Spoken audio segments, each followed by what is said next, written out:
Good evening, Fernwood. It is your twisty-turny associate Neil here, and it's time for us to take the long and winding road all the way through the next episode of Mary Hartman. Mary Hartman. Today we will be watching Tuesday, June 29th episode. Let's recap yesterday and get started. We began yesterday with a fight between Tom Hartman and Mary Hartman because Tom walked in on Mary getting a kiss on the cheek from Howard McCullough. Of course, Tom missed the context that Howard finally realized that he was a gay man and not latently heterosexual like many people, especially his mother Betty, had suggested. Mary tried to diffuse the fight, but of course it escalated, and in order to diffuse the fight, Mary let on that Betty had asked Mary to kiss Howard. Well, actually, Betty asked Mary to sleep with Howard, but that's not where things went. Anyway, that sets Howard off, who walks off in a storm, and Tom does not let go of the emotions that he is feeling and also walks off in the storm. And that's mostly because that fight was interrupted by a phone call from talk show host David Susskind, who also ends up getting cut off before we actually see what's going on. Then we see Tom head over to the Capri Lounge, where he mentions to Ed McCullough that Howard and Mary had kissed. He actually presents it as though Howard were getting sexed up with Mary, and that wasn't really the case. But again, Tom doesn't have the facts. He just has his emotions that are riding with him. But anyway, that is another domino on this whole train of dominoes.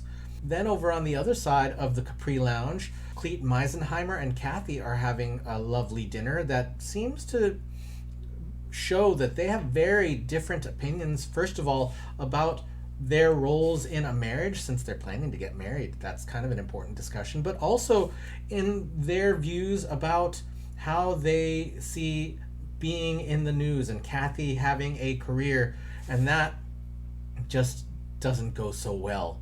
Speaking of not going well, Ed McCullough heads over to Betty at her desk and is very clear that he's not happy with what's going on and that he is moving out. Then over at the Haggers' residence, Charlie and Loretta spend some time comforting Tom, who is really drunk off his ass again, as if he hasn't been that way for the last almost a month at this point.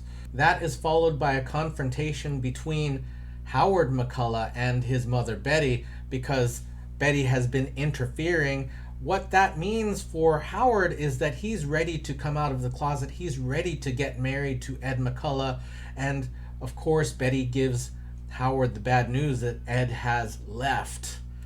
Then finally, at the Hartman residence, Mary takes it on all fronts. She gets a verbal assault from Betty McCullough, who blames Mary for all of the problems in Mary's relationships, not to mention Howard and Ed's relationship, and also Betty and Howard's relationship. Then Kathy shows up, who blames Mary for not being able to listen when Kathy is trying to talk about her problems. And then Mary's own problems outside of anybody's relationships, they don't stop either, because the phone line is getting cut off. The help phone line that she was volunteering is getting cut off because a bill has not been paid, and also the flight patterns over the home are still causing those really awful anxiety attacks. So let us begin the June 29th, 1976 episode of Mary Hartman, and I'll see you on the other side.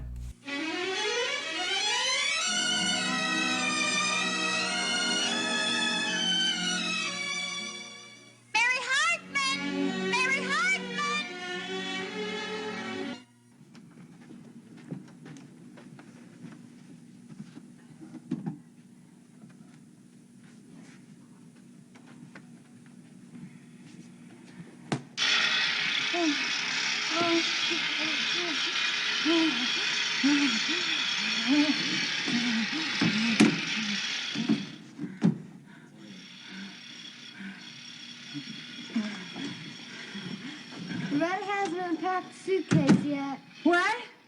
I went next door. See if Loretta unpacked the suitcase, but she hasn't. How could she not do it? It's been 6 weeks since she... Heather, could you move back a little? What is that all over your legs and a third of your dress? Mud? Mud? mud. Maybe it's not mud. It smells like something else. Oh, Heather. How did you get so much something else on you? Well, I tried to jump over the hole they're digging in front of our house, but I didn't make it. You mean they're digging a hole in front of our house? A big one. What, are they widening the street? I don't think so. Why not? Because they're only doing it in front of our house. It's a big hole. Right where the space where our front lawn used to be. Oh. Will you stop it? Stop it out there! Stop it! Stop it! I need the suitcases, Heather! I need the suitcases! Loretta said she'd unpack them and bring them over. What? Loretta said she'd unpack them and bring them over. Well, tell them I need them now! I need them now! I'm going to New York, and I need my suitcases! She said she'd bring them over after Mr. Jeter leaves. Well, what is Mr. Jeter doing there? I don't know. Never mind, Heather, never mind. I want you to hate gossip. Now go inside. Stop it! Stop it! Stop it! Now go inside and get rid of that stuff on your legs. It just looks disgusting, and you could grow up with that stuff on your legs. It's very unattractive for a girl to have legs like that. Now go in there and use some Lysol, because you can be sure that something else has a lot of germs in it.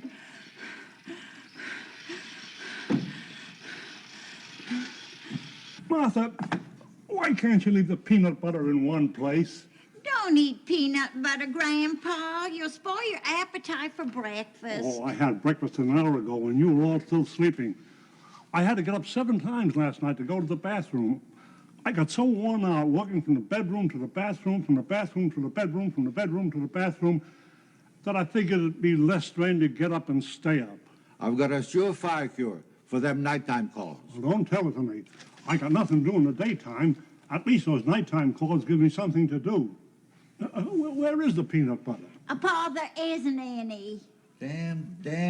Double damnation.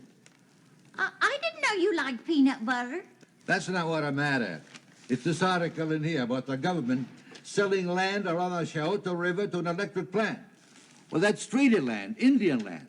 What happens to the Indians' fishing rights? There are no Indians in Fernwood. There are no Eskimos here either. But that doesn't mean the government can take their rights away. What rights? Any rights. Do you know what he's talking about? No, but right is right. It's the principle of the thing. The government's always doing something like that to us Indians. Taking away our rights and then making fancy speeches about trying to raise the standard of living. Well, fresh fish is part of the standard of living. So is peanut butter. I'm not going to stand for this. I'm going to sit in. Sit in what? I'm going to stage a sit-in right on the banks of the Scioto River. Somebody's got to protest, and I'm the only Choctaw around here. Well, what about me? You're no Choctaw. Well, I'm half Choctaw. Well, what are you going to do, squat in? If it's a Choctaw fight, then it's my fight. Yee-hoo! That's the spirit of the tribe. Where is the Scioto River? It's not far from here. I'll show you. Come on. Now, come on, let's go. We got to get there and start sitting before they come around with their bulldozers and start digging up our rights. Come on. I'll go with you. No, Pa, you're not an Indian. You don't have to go. Well, I've got nothing to do anyway.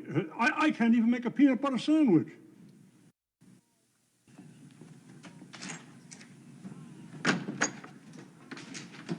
Surprise! Baby boy, honey, what are you doing home? Well, I just thought that I would come home for lunch for a change, and for whatever else nice that I can think of if we have any time. Well, we always got time for that, baby boy. Oh, but right now, honey, I gotta finish packing this suitcase. We're unpacking it. Remember, this is one we borrowed from Mary, to go to Hollywood in, and she needs it to go to New York. What is that thing, what is that, the American typical consumer housewife what? Right. Well, honey, hurry up. Now, come on, because maybe I won't even have lunch. Maybe I'll just have dessert, Honey, come on, don't dawdle. It's time's a wasting. Get Baby moving. boy, I just remembered something. I got something to tell you that you are gonna love hearing. The only thing I'm going to love to hear is the door slamming when you get home. Now, come on, move. Charlie Haggers, is that all you ever think about? Don't you? Well, yeah, but listen, hon, I got this thing. I mean, hon, I am definite and positive on my way to becoming a superstar again. I never doubted that for a minute. But, honey, this time I've got a specific way, a shortcut. How do you mean? Well, you know how my record, Vitamin L, hadn't really been doing that good on the charts and Honey, everything? I know that, but you shouldn't worry Well, about it. I got a way. I got a way now, hon, to where I can expose myself and the record before thousands and millions of people and get a $1 million recording contract. Honey, that's just great if it's true. It's true, Charlie. It is definitely true. See, how I got it, how the opportunity come about and everything, is that I can do my entire act before thousands and millions of people at the revival in Chicago with Reverend Jimmy Joe. And with Merle. Well, yeah, there's going to be Merle because, you know, Reverend Jimmy Joe's really too young to travel by himself, you know. And, of course, it was all Merle's idea. Oh, I just bet it was. Charlie, honey, don't you see? I mean, they're going to build my country and western act. The revival's going to be built around it, you know, but me, my act, that's going to be the best thing. And the featured act, isn't it something? Are you going to get to do your whole act? Every heart-wrenching number, baby boy, including baby boy. Well, I know it's a big temptation, honey. It's a... We talked about this, though. I mean, we decided that you weren't going to have anything more to do with Merle in the Worldwide Missionary Center. Charlie, honey, Merle ain't got no dishonorable intentions towards me. And if he did, hon, I remember what you taught me, just one good kick, you know, and the right to mangle any man who just dares lay a finger on this sweet little body of mine. Except yours, of course.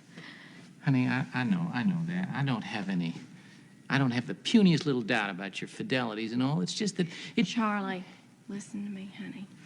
Think of it.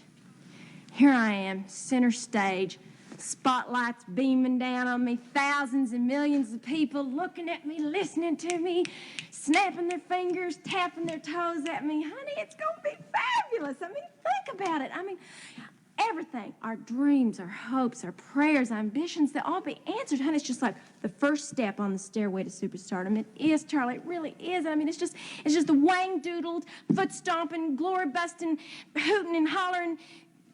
Honey, it's a ticket to glory and fame. That's it. honey, it is just so good to see you so double-barreled enthusiastic that I'd have to be a man with a heart of stone to say no to you. Then I can go?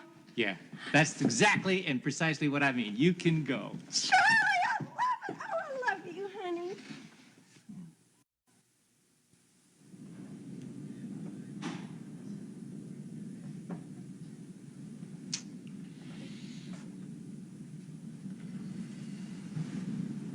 Hello, Ed. I Kind of figured you dropped in here after work. Well, I guess it's as good a place to talk as any.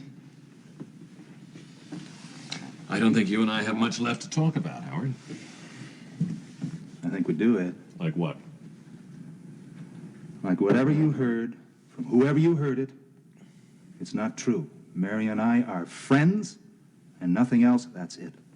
Oh? It's the truth, Ed. My mother tried to set up things so that it would be different, which was a pretty rotten thing to do, but I'll tell you something, I'm glad she did. Why? Because you ended up walking out, and that brought me to my senses. It proved to me once and for all just how much there is between us, Ed. I just wish I could be sure you mean that, Howard. I do, Ed. I mean it so much, I sent my mother away. On the level? Yep. I sent her to live with her sister in San Diego. California? California. But why did you do that, Howard? Because I wanted you to come back. Look, we do not have to lie anymore. We do not have to sneak around. I'm going to come out of the closet. All the way out? All the way. You said something about making it legal? Marriage? Marriage. If the offer's still good, the answer is yes. Yeah, the offer's still good. No, no, no, no, no. I don't care if you're the Department of Water and Power. I don't care. I am not paying a $225 assessment for a sewer improvement. I mean, I don't care if my sewer's improved. Have you ever looked at a sewer? I mean, what's so good about a sewer? And what about my front lawn? Do you know I have a hole in my front lawn? It must be 10 feet deep. Do you know that a person could fall in there and get lost in there? And aside from that, the noise that's going on around this place, I mean, I can't believe the noise. It's driving me out of my mind. It is all day long. It's so late. Hey, you hear that? Hey, you hear that? You hear that? Huh? Now, is that a way for Christians to have to live in the United States of America, which is I... What? What did you say? I'm sorry, I can't hear you. Can you hold the wire a minute? Can you hold the wire? Hold the wire. Hold it. Okay. Can you keep it down? You're driving me crazy! Okay, hold on. Okay, hello? Can you keep it quiet? Quiet in there! Okay, just quiet in there. Okay, now listen, okay? Let's be civilized about this whole thing, okay? Let's be civilized, dignified, and quiet about it. My husband and I are not going to pay the $225 assessment. That is all there is to it. We are taxpayers. This is a civilized country, and we are not going to pay it. And that's all there is to it. What? What? Why should I go look at my water? I know what my water looks like. It's watercolor. All right. Hold on. I'll go look at my water. Hold on.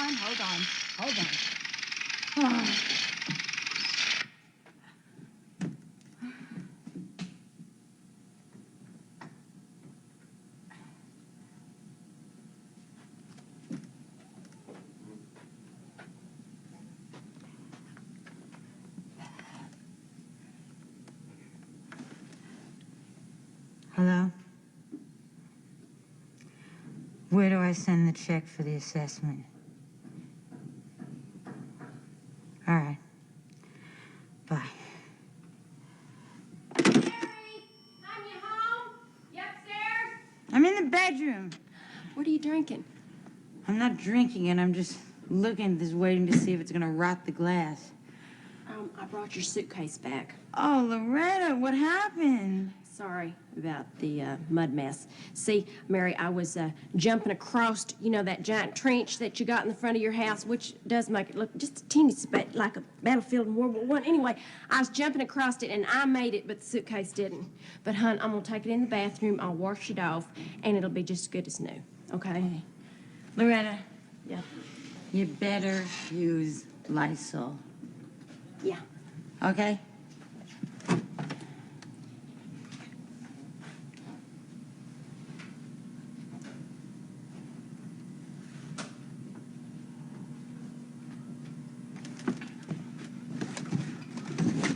Well, don't just sit there. Go back to work.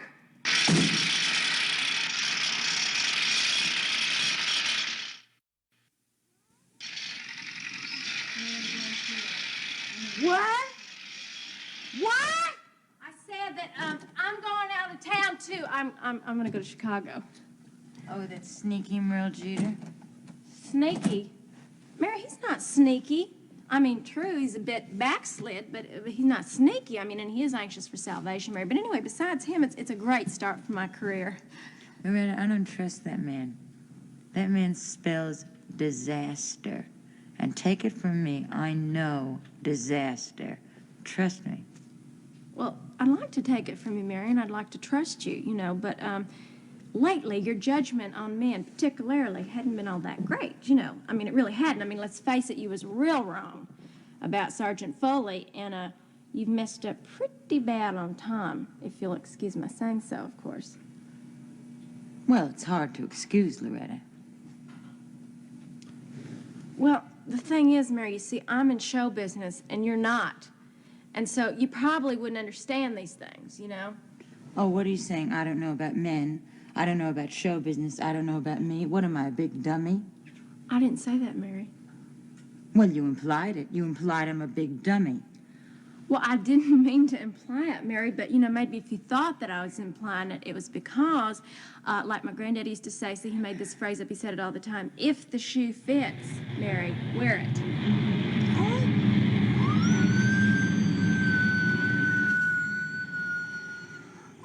Loretta, do not go to Chicago with Merle Jeter. Mary, do not tell me how to run my career. Loretta, we are having a fight. We are having our first fight. We are best friends, and we are having our first fight. Yeah, I think we are, Mary. I think you're absolutely right. But, you know, I think that maybe the thing that's wrong is that we don't have so much in common as we thought. You know, maybe we just ain't best friends, really, like we was thinking. I got to go, Mary. Aren't you going to wish me good luck in New York? Sure. Good luck in New York, Mary. Okay. Good luck in Chicago, Loretta, even though I think you're making a big mistake. Thanks a lot, Mary. You're Thanks a welcome. lot. You're welcome.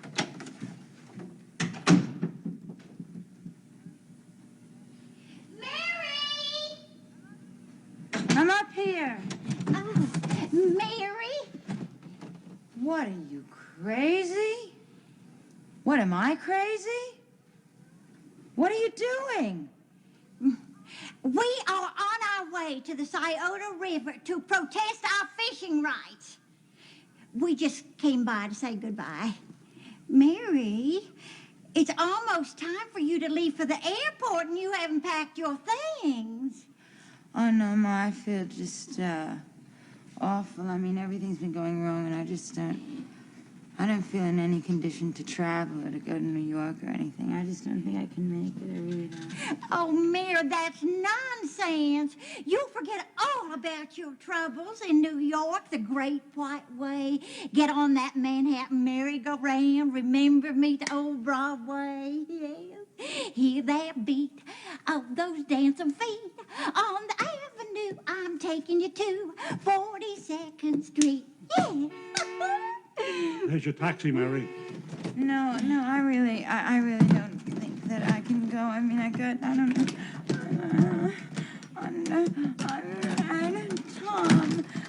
Tom is out somewhere just drinking. I don't know where Tom is. No, don't pack my...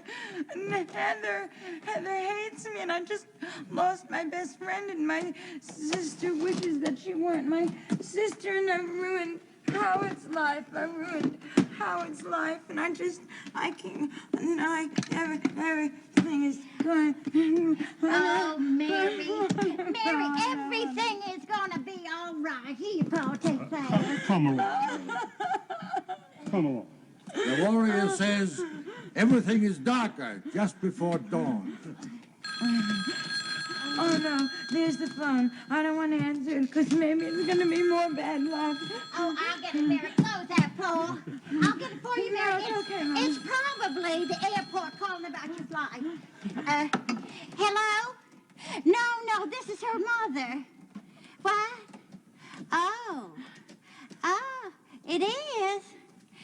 Well, I'll tell her. Thanks, and goodbye. It was the Department of Power and Water.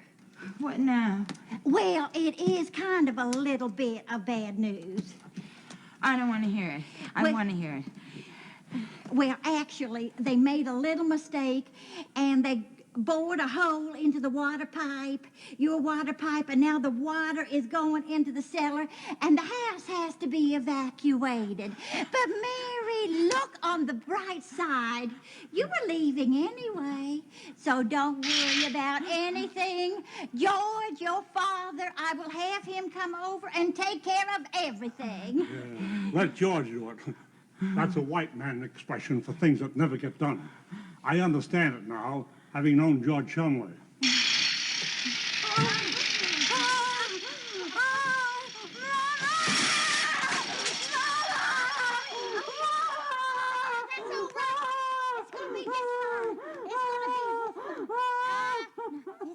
just fine. It's gonna Mama, 10 years of bad luck. no, just 7. But they'll be over before you know it. Come on now, Mary. You get out to that house. Come on, you have everything. And we have to. Open that door. Let me open that door for you. That's right. Now be a good girl. Wait, Bob. Wait, Bob. That was a very stressful episode to watch. My jaw is a little bit tight and my shoulders are kind of scrunched up. So before I talk about the proper episode, let's take a look at 2 pieces from Johann Deckman that I feel represent some characters in the show. I've got 1 piece picked out for Charlie and Loretta, and this says a lot about how I feel about them. And then I'm going to pick one for Kathy. And Kathy, I wish Kathy could find something better than what she's got. Okay, it's time to get back to the episode, and it starts with just watching the strain on Mary's face and in her body. It's completely permeated her life, and it's not just the flight patterns now. There's construction outside of the house, or really destruction outside of the house. There jackhammers going away, and I just last week had a bunch of plumbing kind of disrupt my life, so I kind of get how that feels, but also like this is not anything she asked for, so that's awful. And of course the only target within reach is Heather, and Heather doesn't necessarily deserve getting yelled at the way that she does. I know that I generally think of Heather as a monster, but also Mary's not that great to her. And this was a great example of Mary just taking out stuff that has nothing to do with Heather on Heather. Then over at the Shumways, Grandpa's back into where's the peanut butter mode, and there's no peanut butter, which was shocking to me. Then Billy 12 Trees starts an environmentally based protest, and his tribe and his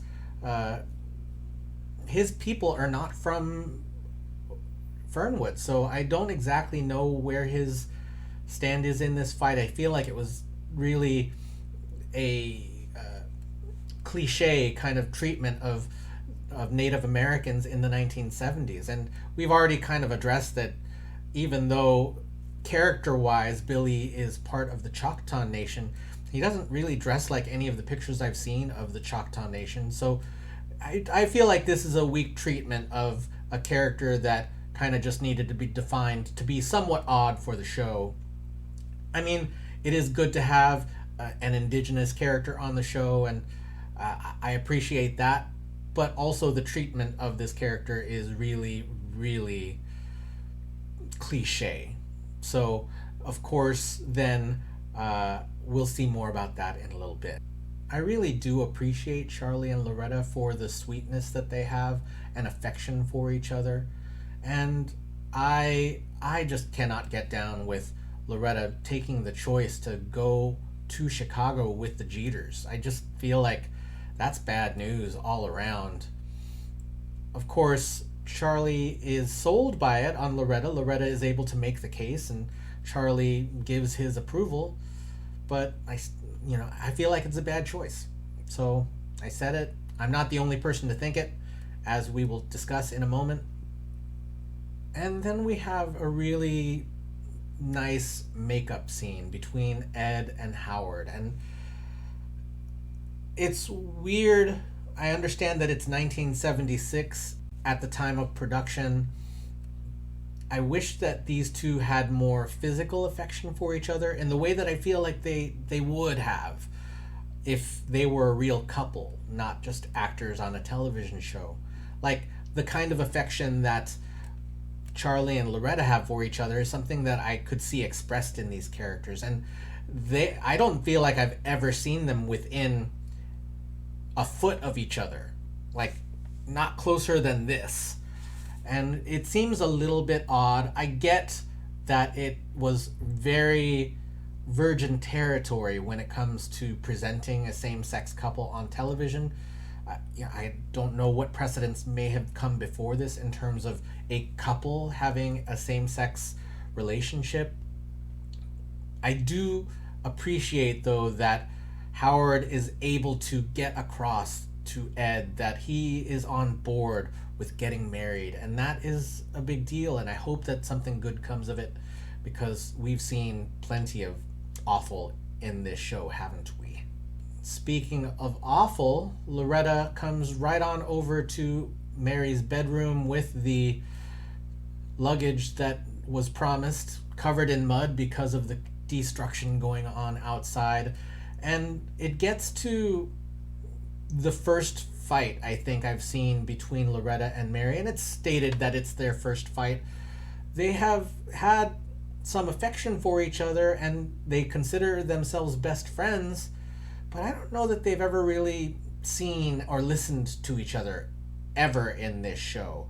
They have things that they go on about. They have their own like perspectives that they express to each other, but I don't know that they're ever really on the same page about anything in this show. And here, Mary calls it like I see it. Like, I think that going off to Chicago with Merle Jeters is a really bad idea.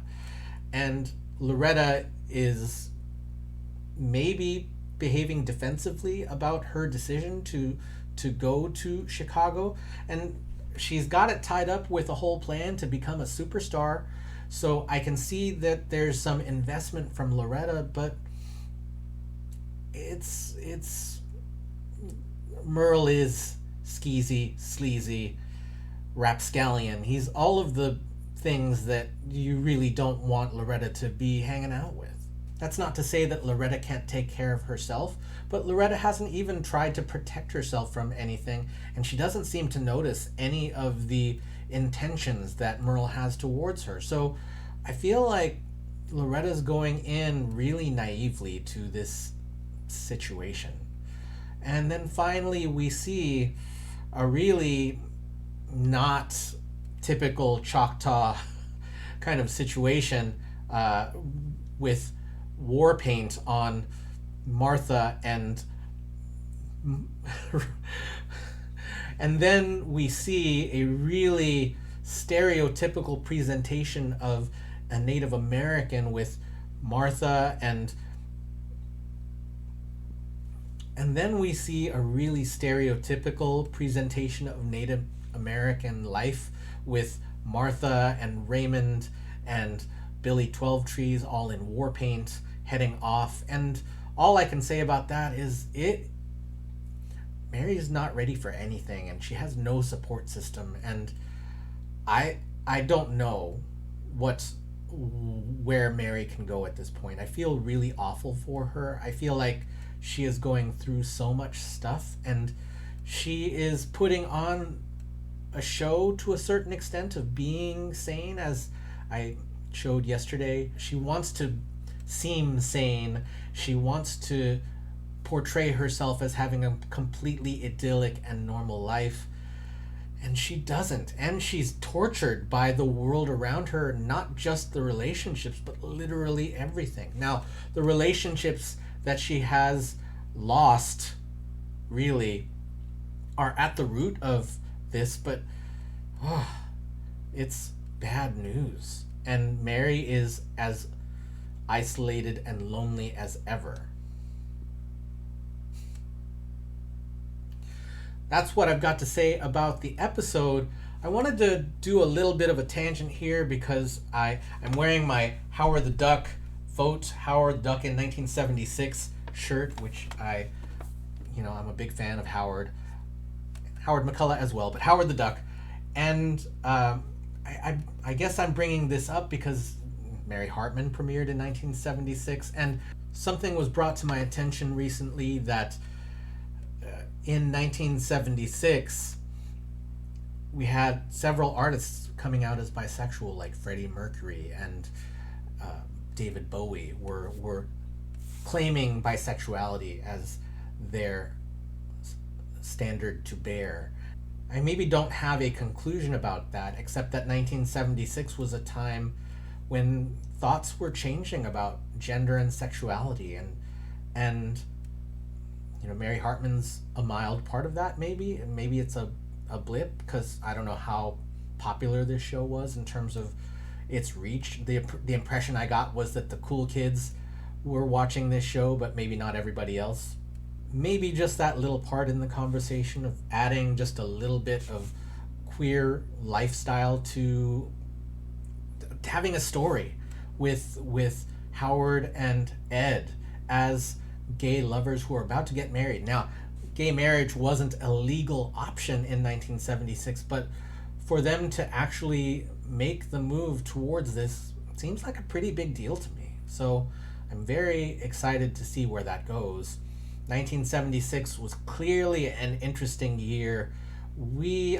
I couldn't tell you exactly what was going on in the world. I know that we're not far away from the bicentennial, which was exciting a lot of folks at that time, and well, I don't have a conclusion except that 1976 was, as they say, interesting times.